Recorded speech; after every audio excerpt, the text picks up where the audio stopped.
تجسس کا جادو۔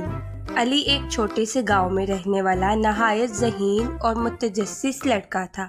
وہ ہر چیز کے بارے میں جاننا چاہتا تھا۔ چاند کیوں چمکتا ہے؟ پرندے کیسے اڑتے ہیں؟ پانی کا رنگ کیوں نہیں ہوتا؟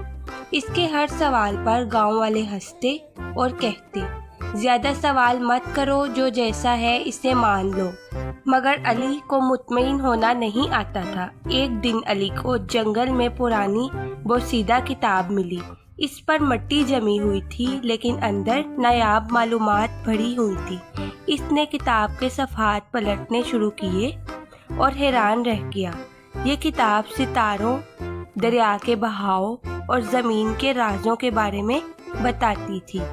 وہ کتاب لے کر اپنے استاد کے پاس پہنچا اور پوچھنے لگا، استاد جی، کیا واقعی یہ سب ممکن ہے؟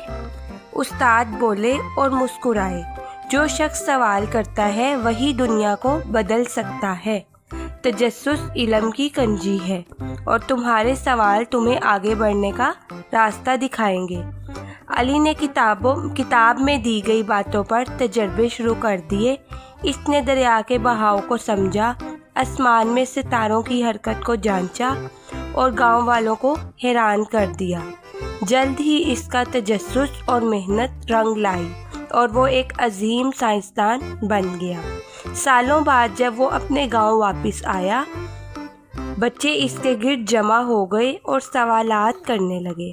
علی مسکرا کر کہنے لگا، زندگی میں کبھی سوال پوچھنا مت چھوڑو، کیونکہ تجسس ہی علم کی پہلی سیڑھی ہے۔